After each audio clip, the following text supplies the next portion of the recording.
आवेश उसे कहते हैं किसी एक अन्य शरीर में किसी भिन्न शरीरों के गुणों का कुछ काल के लिए आवेश हो जाए।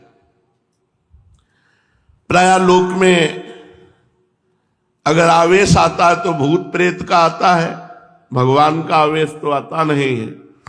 लोक में स्त्री पुरुषों के ऊपर आवेश आता है, भूत प्रेत यक्ष राक्षस देव दानवों के आवेश आते हैं, क्योंकि भगवान का आवेश आने के लिए बहुत विशाल पवित्र हृदय चाहिए।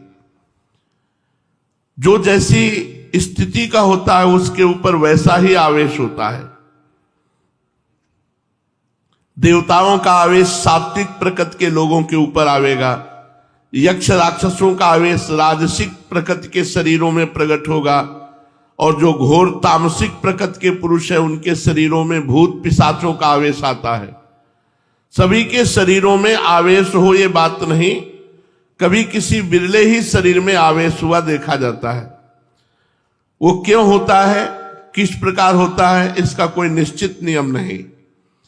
जिस देव दानव अथवा भूत पिशाच ने जिस शरीर को अपने उपयुक्त समझ लिया उसी में प्रवेश करके अपने भावों को व्यक्त करता है, नाम जापक के ऊपर नहीं आएगा। एक बार हम एक आश्रम में खंडहर था जंगल में गंगा के किनारे, तो वहां हमें रोका गया कि यहां मत सोना, यहां भूत रहते हैं। हमारा जिद्दी स्वभाव था, जहां रोक दिया जाता था वहां रुकते नहीं थे, देखते थे क्या होगा। तो एक इतनी छोटी सी टार्च और दुप दुप वाली घड़ी, ये दो चीज जरूर रखते थे। तो टार्च रास्ता देखने के लिए, घड़ी समय देखने के लिए कि कितना हो गया। आराम से जाकर के वहां आसन लगाया और लेट गए खंडहर में। कोई भय नहीं रहता था क्योंकि खूब गंगा जी की कृपा थी। गंगा जी की कृपा से भय नाम की चीज नहीं रह गई थी, क्योंकि कदम कदम पे स्मशान लाशें सब तो सब दिमाग में रम गया था, और गंगा किनारे रहते थे इसलिए कोई भय नहीं रह गया था। उन लोगों ने रोका और वो आश्रम में रुके हुए थे, वहां कोई नहीं टिकता था। वहां जाके आसन लगाया, वहां भूत था। रात्रि के 9 बजे जो ही आसन लगाया और लेटे, ते ही हमारे ऊपर ऐसे जैसे बहुत वजनदार जांघें जिसकी हो हमारे ऊपर ऐसे चढ़ गया। खूब हम चेतना, कोई सो नहीं रहे थे। ऐसे हाथ किया तो पीछे से जटाएं उस समय भी थी, उस समय तो और घनीभूत जटाएं थी, तो पीछे से हमारी जटा पकड़ ली। ये सब जागृत में हो रहा था। 9 बजे थे शाम के, पर मंत्र चल रहा था। फिर एकदम खाली उठे, हम कहा नहीं ये हमारा भ्रम है, ऐसा नहीं हो सकता कि हम नाम जप कर।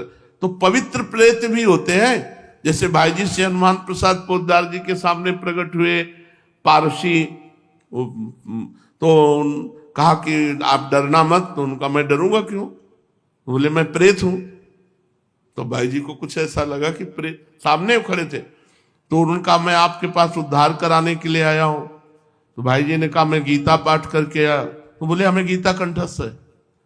वो प्रेत बोला मुझे गीता कंठस्थ है। तो कुछ प्रेत पवित्र प्रेत होते हैं, जिनसे चूक हो गई प्रेत बनते हैं, तो वो अपवित्र प्रेत तो छू नहीं सकते।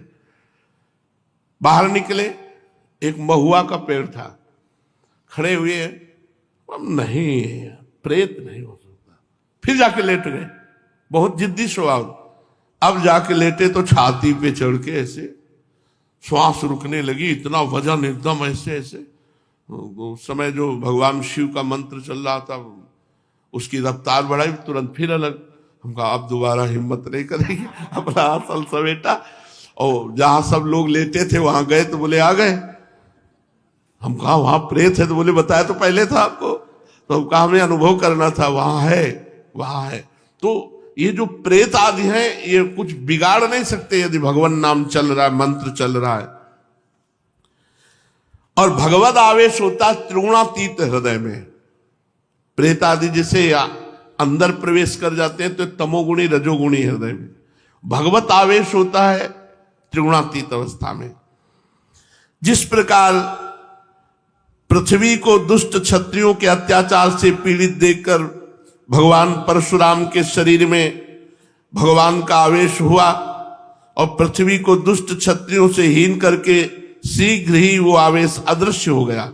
फिर परशुराम जी शुद्ध ऋषि बनकर आज तक भी महेंद्र पर्वत पर बैठकर तपस्या कर रहे हैं।